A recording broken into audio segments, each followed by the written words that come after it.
Welcome to the Chain Effect Podcast, where a physical therapist and a dietitian married with 2 kids juggle the struggle of running a business, raising a family, and prioritizing our own health, all while trying to have as much fun as possible. We're your hosts, Taylor Pope, Doctor of Physical Therapy. And Caroline Pope, registered dietitian. Together, we own and operate a health facility, bringing together physical therapists, dietitians, personal trainers, and active recovery services to create what we call the Chain Effect. Today, we're going to talk about an underappreciated aspect of health, which is relationship health, and particularly about a moment in time when we improved ours. Right? Yeah, our marital health. Yeah, our marital health. So, a little bit of backstory is we had been married 5 years and no kids at that point, but we were pregnant with Bennett, our oldest, who's now 5 years old. And I had a patient, Gordon Smith, shout out to Gordon Smith, love Gordon Smith, who had been telling me a lot about Myers Briggs. He was all about Myers Briggs testing and talking to me about personality assessments. And as a baby gift, he gave us 4 sessions with a Myers Briggs type indicator practitioner who also is a psychologist. And this was probably the best gift we got. It was incredible. So session number 1, we show up and we sort of introduce ourselves to the psychologist, and he asked us a bunch of questions about ourselves. And we just start going into our marriage and things we love about each other. And I don't know if we talked too much about the things that annoyed each other, Maybe us. not in the first one. Maybe not the first one. But we knew, we would get frustrated with each other. We knew we were opposite. We were very opposite. We could not be more opposite. Right. And not to mention the age gap. We're 10 years apart. But during dating and early marriage, we struggled a little bit because we were so opposite and got so frustrated. Besides the fact that I still thought I could go out and hang out with friends and play sports every night, besides that, I have to come home after. I was like, you have a wife, you are married, you need to stay home. Not all the time. No, not all the time. But we're social. It was an adjustment period after, living on my own for 10 years. So yes. So anyway, we had the first session and he sent us home with a test. We independently took the test, mailed it back to him. And when we got back for the second session, we had no idea we were about to have our minds completely blown. Right? It was so accurate. It was like reading, like you said the other day, reading our obituaries. Yeah. It's like what someone would say about us on paper with these descriptions that are, based on your type, which we're going to go over. And he was reading all these examples and even mentioning small things that we had struggled with, like Taylor leaving, seltzer cans all over the set it and forget it mentality. Yeah, all over the house. And when we dated, just not noticing things like kitchen cabinets being open. Well, don't get too far ahead of ourselves. Let's go into the actual test. All right, so what is the Myers Briggs? What is the Myers Briggs type indicator? So it reports your preferences on 4 different scales and has 2 opposite preferences on each side. So I'm just going to go through them really briefly for people who don't know exactly what they are. So it's kind of like 2 ends of each spectrum, right? Mm-hmm. You're so you can fall on any... Yeah, 4 different categories and then 2 ends of each spectrum. And you might be super high on one end or super low, but if you're still in that side, then you'd be considered one of these types. So the first one is primary source of energy, or where you like to focus your attention. This is the E versus I, extroverts versus introverts. So a lot of people might know what they are, but you may not know what end of the spectrum you fall on, within the extrovert category or the introvert category. The second one is sensors versus intuitors. So that's S versus N, and that's actually just taking in information, how you look at things. So with the S, you tend to focus on the present and on concrete information. These are the sensors gained from your senses. So what you see, what you hear, what what your experience is, that's sensors. The intuitors, or N, you tend to focus off the future with a view towards patterns and possibilities. So what you're feeling, taking in information for how you're feeling and your kind of intuition. The next I was category. like trying to find like the hidden meaning, right? Like, Yeah. what's the, like, here's some information, but what's this really about? You know, you don't tend to take things at surface level. So you're always like trying to find that hidden meaning if you're an N. So more in the future or the hidden meaning. And then the sensors is more the present, what you see. That's what it is. That's what you think. And then the next one is T versus F. So thinkers versus feelers. That's decisions or the way you like to decide about things. So T is you tend to base your decisions on logic and objective data, objective analysis of cause and effect. That's the thinkers. Feelers is you tend to base your decisions on values and subjective evaluation. So how you feel about things, what your gut is, I guess you could say. And also, you know, with feelers, it's more about too how your decision might impact someone else, right? So I always think the big distinction between T and F is the thinkers are thinking about, you know, the answer is the answer, logic. There's, you know, sort of one concrete solution Black or for white. this. Yeah. Well, that's getting into a little bit of the J, but it's like you're deciding things based on what's rational, what's logical. And the F is you're deciding on things based on how it's going to affect other people, how it's going to, you know, affect a relationship, The full effect. Yeah. And like how it might reflect your, like you said, your values and your morals and things like that. Okay. So moving on. And then the fourth category is judgers, J, versus perceivers, which is a P. And that's organizing life, how you deal with the outer world. So the judgers would be like a planned and organized approach to life, prefer to have things settled. That might be more black and white. Boom, my decision's made. It's steady, it's stable. P is you like a flexible and spontaneous approach to life and prefer to keep your options open. Right. And I remember Dr. Landy Anderton was telling us about this, and he said, you know, the J's, are, like you said, are very black and white. So they look at a desk, and a desk is a desk. There's no other thing that it could be. It is a desk. You sit at the desk and you do your work there. And that's what a J thinks. And then a P might see a desk and say, I wonder if that would make a nice coffee table, or if I could, you know, cut a hole in it and put a sink in there and turn it into a vanity, or maybe I could chop the legs off and, you know, put a rope on it and pull it around my yard as a sled.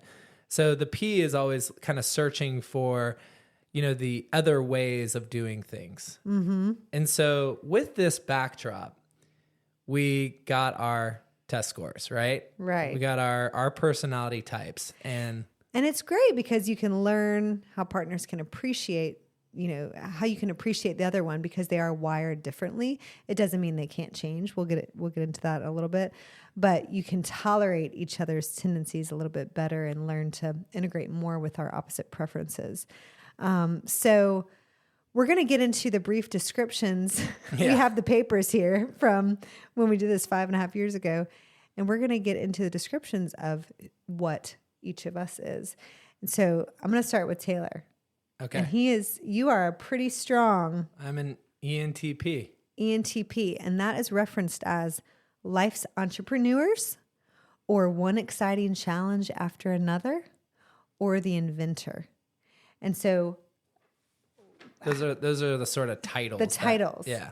So a brief description, just to get to know this a little bit more. So he is extrovert, intuition, thinking, and perceiving. So quick, ingenious, good at many things, stimulating company, alert and outspoken, yes, may argue for fun on either side of a question. This I couldn't believe because he really has fun. You have so much fun, like poking fun at either side, seeing both sides of the story, playing devil's advocate, which I get annoyed at, but you see both sides of an argument. Resourceful in solving new and challenging problems, but may neglect routine assignments like cleanliness or clutter or picking up after yourself. Apt to turn to one new interest after another. He has lots of hobbies. Gosh, you have so many hobbies. You like a lot of things, and I do appreciate that. And I've learned to really appreciate that and see how you are helping our kids have a lot of interests as well and getting them, you know, learning lots of things too. skillful in finding logical reasons for what they want. So that's a brief description of what basically he manipulating the information to prove my point, right? Exactly. But what's interesting is another way to describe it is the NT, the intuition and thinker part, how his type is a manager at work. It says you have to be conceptualizing something within the organization to feel your worth. So concepts are big, ideas are big. You're a visionary leader. That makes sense. You envision the pathway of chain effect. You've done that, years ago. You are the ideas man, which I love because that is not my forte. And you can envision how an organization may look in 10 years, way down the road, and that blueprint to get there, which you do all the time. But it might be difficult to plan out the exact steps and check off the boxes to reach those goals and let other people know. And the downside may be you question everything, so you're a skeptic. That's good in some ways, but we know sometimes it can be annoying. It could be annoying. Yeah. So... So how did he describe? We'll get into my type too, and then we can just say how he described both of us. Okay. So Caroline is the ESTJ. And when he said that she's an ESTJ, he also noted that she is the most S and the most J that he had ever seen. Which is sensing and judgment. And then he also preferenced this. He kind of like looked down at the paper and kind of shook his head. And he's like, y'all are going to have lots of great moments, but I'm not going to lie. Like, y'all are going to struggle some. You guys are going to have moments where your personality types are just going to butt up against each other. And you have to be ready for that and have a plan. And then, and I think that was like really reassuring to us. He's like, you can make it work, but you're in for some, we are different. And rocky waves. In this paperwork, it does have all these marital comparisons, like good partners, the ENTP, what a list of good partners for them. And it says for both of us as partners to each other, it says possible. Yeah. Possibly good partners. Well, so Caroline is the ESTJ. And so that's extrovert, sensing, thinking, and judgmental or judging. So her description is practical, realistic, matter of fact. I would like to throw in the word literal into that. And we get in so many arguments about like what a word means. And I'm like, just think about what the whole sentence means. Like, don't get so hung up on that word and forget about like little sayings. She's like, why do you say that? Like that makes no sense. I'm like, no, that's a saying. That's like an old timey saying. She's like, but it doesn't make sense. I'm like, just go with it. So practical, realistic, matter of fact, with a natural head for business or mechanics. I would definitely agree with that. She is not interested in subjects that have no use for her. And that that is spot on. That, if you ask Caroline, like, what are you reading right now? That answer is going to be maybe nothing, maybe something, but it's been a book she's been reading forever. Well, it has to do with something. If I'm listening to a podcast or reading a book or reading anything, it's going to have to help me with nutrition or our job. It's not just going to be fiction. Right. Yeah. I mean, we both don't really read fiction, but yeah. So sometimes I'm like, oh, you got to listen to this economics podcast. Like, it is so incredible. And she's like, yeah, don't care. Well, learning new hobbies, he's always pushing, especially when we were dating. I think he's learned, but pushing things on me. And I'm like, I just don't want to do them. Yeah. No, I don't see any use for that. I just don't want to learn that. So not interested in subjects that she sees no use for, but can apply themselves when necessary. Likes to organize and run activities.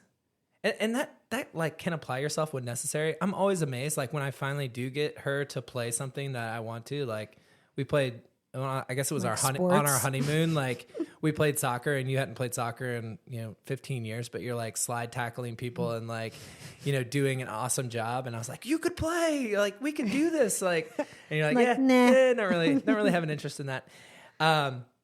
Likes to organize and run activities. And, this is the senior class president who, and, is, I think you're sort of an organizer for your friends, kind of keeping up with everything and making sure like you guys are getting together, and you do a really good job with that. Also planning all of the holidays, right? In our family, it's coming around, fall, and we already have a plan for what we're going to do for the holidays and whose house it's going to be at. And well, I'm a traditionalist too. That's somewhere in these descriptions. Yeah. So may make good administrators, especially if they remember to consider others' feelings and points of view. And so, yeah, that is such Caroline. And the administrator part of that is what we always laugh at, because she has a list, and this list never ends. It just gets added to. And when you cross things off, it's just making room for something else to go down on the list. And I remember talking to the psychologist about this, and I was like, for me, a list just feels like a prison cell. It's like something that has to get done. I feel like it's, I got to do this instead of the other things that I want to do. And it just doesn't make me happy. It doesn't make me happy to like see all the things that have to get done. It's like, I'm of the mindset like, oh, I'll get to it when I get to it. But at the same time, like, do I ever get to it? How do you remember things? And oftentimes I don't get to it. And I'm like looking back like, oh, I really wanted to do that. And like you said, I sometimes have these big ideas, but the execution of those big ideas sometimes gets lost in the details of actually getting them done and procrastinating, which is where our administrator really comes in. And I have to think back. We're a good match for sure. We're a good match. So yes. So typically I'm sort of some of the ideas, I create a lot of the ideas and for the business and ideas on, things that we should do for fun and things like that. But Caroline is really the person who keeps all the plates in the air and makes sure that, things are realistic and that, things are just getting done. And I feel like I could not run Chain Effect. No way. But I also feel like at this point in my life, like I need you for so many things. Like you're almost like an extension of myself that keeps me being successful. So I really feel like, like I would not be a successful human, dad, co-business owner without having my administrator along with me. People always ask us, how do you work together? Like, that's so cool. But gosh, if I worked with my wife or if I worked with my husband. But the truth is, I think because we work so well together is because of our different personality types. And also, we're not sitting at a desk or a cubicle right next to each other all throughout the day. I'm at home and he's in the office, you're in the office. But I think because we complement each other in so many ways, you have the vision. I don't really think about that as much. I just want to, I want to get things done. And sometimes that leads to me getting frustrated or impatient when projects don't get done or, when there's a process to it and you're like, just trust the process. We're getting it fixed. It just is going to take some time. So you're kind of my calm to getting stressed about that and making sure things flow perfectly. Yeah. You could also be at times like the executioner, right? Like, oh, this happened. Like, that's it. And I'm like, let's just let that simmer for a little while. Well, and like, the black and white part of me. And the ESTJ, what I am, I read somewhere, it is like, can't understand why people don't do the right thing at the right time. Right. And that's what I think. I'm like, why isn't these details should be done? It should be done the right way. And character for you is just so big too. And I think that falls into like your traditionalist. And like you said, things are black and white. Things should be done a different way. And there's been countless times where we've, our staff right now is excellent. So none of our current staff fall into this category. But we have had times where we've hired or we've, interviewed people, and Caroline would come in and just say, I just don't get a good vibe. I'm not getting a good vibe. I'm not getting a good feel. And then we hired that person anyway. And like in short order, they proved exactly what Caroline was feeling. So she has this like sixth sense, even though it's not like the intuitive, she can see like the black and white like character flaws like immediately I on think some like people. not doing things the right way, not paying attention to detail, you might let that slide a little bit. Yeah. Because you're like, well, there Like, could be. maybe they'll come around. Yeah, and I'm like, no, they didn't do this. Yeah. This is detailed. That's it. They need to be a hard worker. If you apply for a job at Chain Effect and it says put a cover letter in the, submit a cover letter with your resume, and you don't submit a cover letter, it doesn't matter how good your resume is. We are not. I'm not looking at it. Caroline is not letting you move my through the pet peeve. process. So you should always submit a cover letter anyway. Yeah. And a thank you note for interviews or email. Thank you awesome. Email. So yeah, I'm taking care of business. Life's administrators, he's life's entrepreneurs, one exciting challenge or project after another. And what did the psychologist, though, describe us as? This was the funniest part. Okay, so you were talking about, he was saying, okay, Caroline, you have to understand that your biggest pet peeve with Taylor is, he just leaves stuff around the house. He leaves the cabinets open. And granted, it used to be worse, right? I used to come into the kitchen and all the cabinets would be open. Like all of them. Like we're in, a horror movie where the ghost is just like opened all the cabinets and like there's utensils like hovering in the air. It used to be like that, like paranormal activity, right? Yeah. You just come in. Like what is going on? And he said, listen, Caroline, when that's happening, Taylor's mind is in outer space. He is not on this planet. And he is thinking about, what problem at work, like what greater problem either with, that's going on in current events or what's the next thing that Chain Effect needs to do. So you wouldn't have those things, which you really appreciate and need for your business, if he was also the type of person that is just meticulously cleaning up after himself all the time.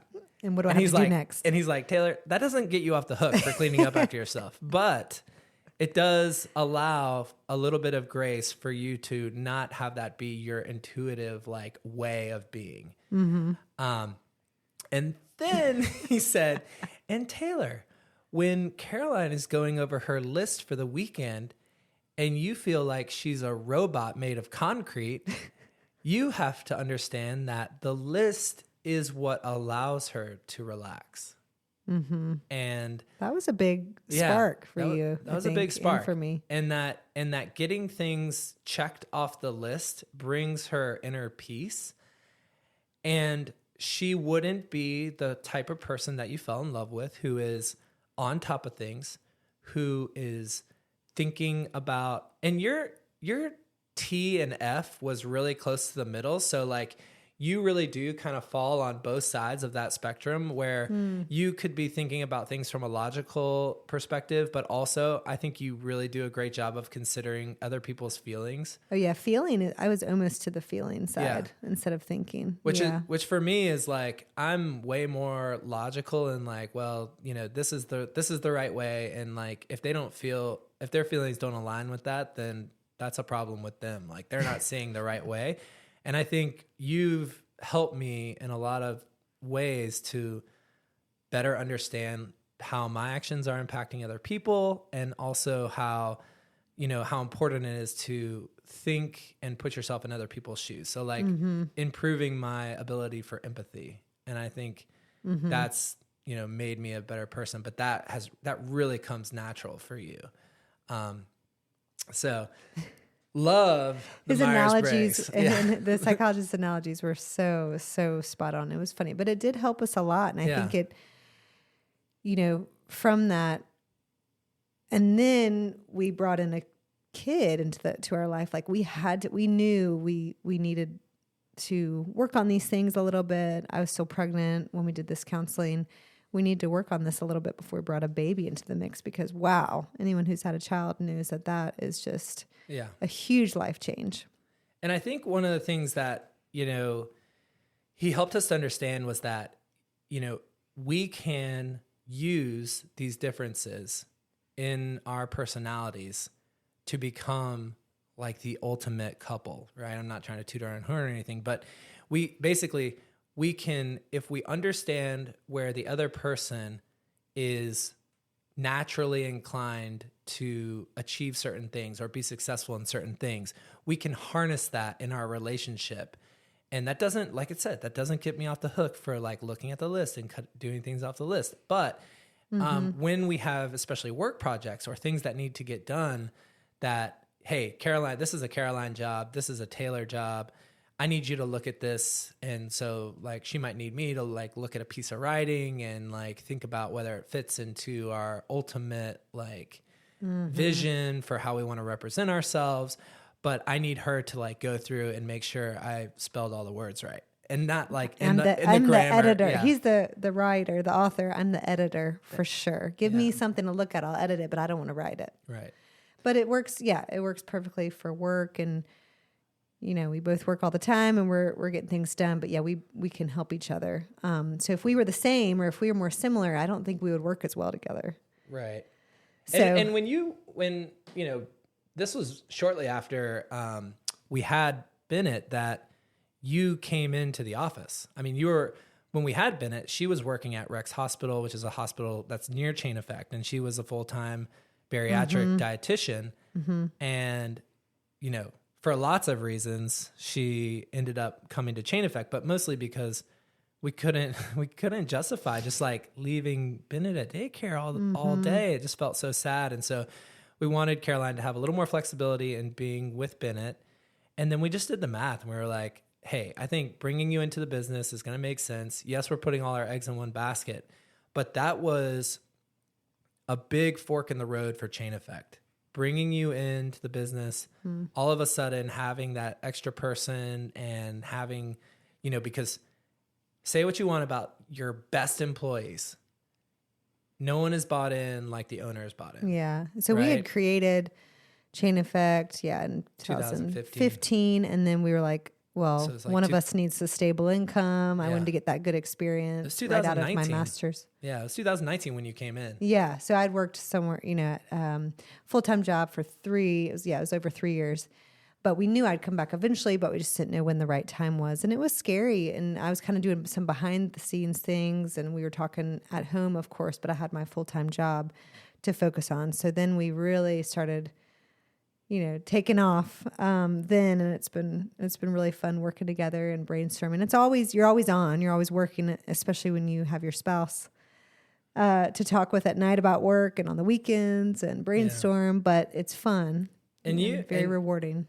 And you as a manager, right? The stabilizer, the traditionalist, may resist change. Yes. But you have a special sense of loyalty. And I mean, that is a credit. Like you have the same friends that you've had since high school, and some of your friends, right? You've had since from fourth grade. And, you do such a good job of like staying true to those friends. Social responsibility. Caroline always sends a thank you note. She always is thinking about the right way to do things and follows through, likes processes. And you may get impatient when projects get delayed or there are complications.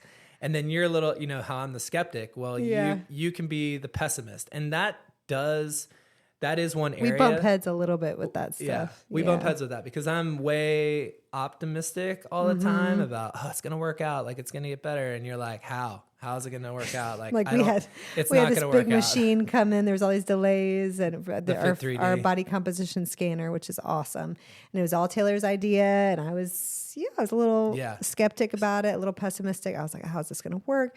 We had some technology issues at the beginning. I was getting impatient. Not some. I mean, this thing didn't work, and they sent us three different machines, and it still wasn't working.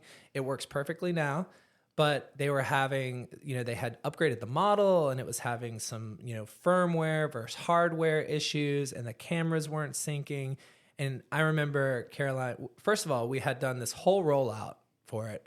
So we had our full-time we had like a marketing manager like do this entire rollout where we were prepping the public for it. We were getting all excited. We had built all this marketing material, and she's like, send it back. And I was like, well hold on.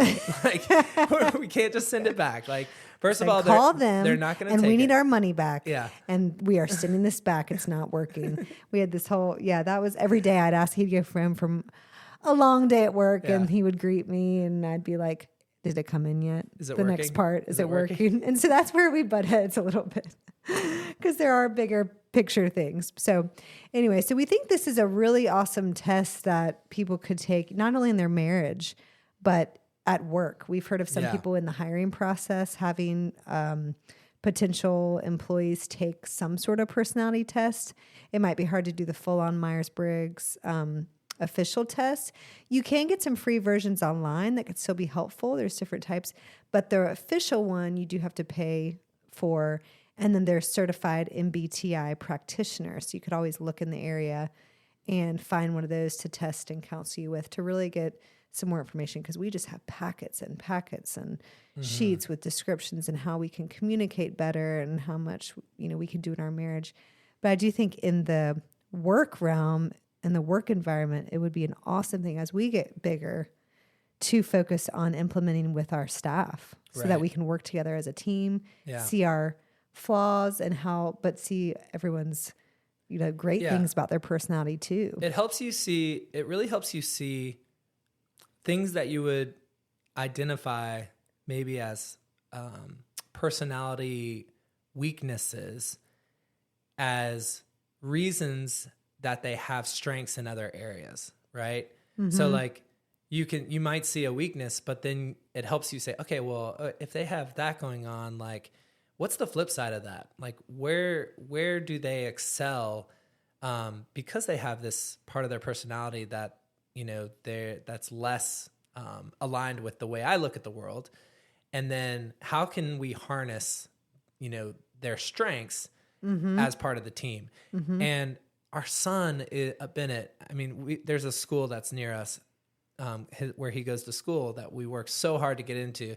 And it actually does some personality tests. And so they use that in the classroom to help the kids really understand, like, hey, that person's different from you, but that doesn't mean that they don't have their own unique strengths. Yeah, I think every school should be doing that, especially when you get to high school and people are prepping for college. Like, I'm not sure if I ever remember we might have done a very weak personality test in one of my classes, but I feel like that's so important to do when you're getting ready to go to college as well. So lastly, one of the things that, we've learned from this, and it's super important to identify your personality, identify your strengths, understand your partner's weaknesses. But the goal over the long term is to stretch, right? So and how to use this, we want to be siloing things that we know the other person is going to be successful with. We want to give those tasks to them so that they can efficiently get the job done, right? But also we want to leave room for each of us to stretch to the other side and understand that, hey, this is going to require, like this job that we're about to do right now, this is going to require you to stretch a little bit. And in doing so, I'm going to be a little bit more patient with the outcome or with the process of you going through that, because I know that that's not really aligned with how you go about the world, but it's still like, it's important for you to work on. And so the goal is that even though we're all sort of falling on these different ends of the spectrum, right? So I'm an extrovert, but it's important for me to learn how to be comfortable by myself and do introverted activities. So even though like I draw energy off of other people and that's what energizes me, I have to figure out how to draw energy off of alone time and just, being with my own thoughts and like exploring that, which is terrifying to me, but it is important for me to sort of move more to the center over time. And we can learn a lot about our kids too. So, they, even without them taking an official test, we can start to see glimpses of like, well, he might be more of an introvert and maybe we can, do this for that to help him feel more comfortable, or he might be more this way. And just using that also just to say, okay, well, like he's a little slow to warm in this situation, let's give him more time, or, versus, it's easy to get frustrated when one of your kids just runs out on the soccer field, but the other one is like, I'm not going to do that. You're like, no, we paid for this. Like you're going to play soccer. Like, let's find a way. So Yeah. So Myers Briggs, huge fans. Yeah. If you'd like to understand your spouse better, if you want to be a better parent, if you want to manage a business better or do better in your job, consider learning more about yourself, because it really is just learning more about yourself on paper and being like, oh, yeah, that's it. But seeing it can help you stretch to the other side. Well, we hope you guys have learned a little bit about Myers Briggs, and especially how it has greatly improved our marriage and our relationship as both a couple and parents, but also co-business owners. Mm-hmm. If you have any questions, please reach out. Taylor at chaineffect.us or Caroline at chaineffect.us. We'd love to hear from you. We'd love to hear about your personality types, funny stories about personality types clashing with other people, and just whatever you got. So reach out to us, and we'd love to hear from you. All right. We'll catch you on the flip side. Catch you later.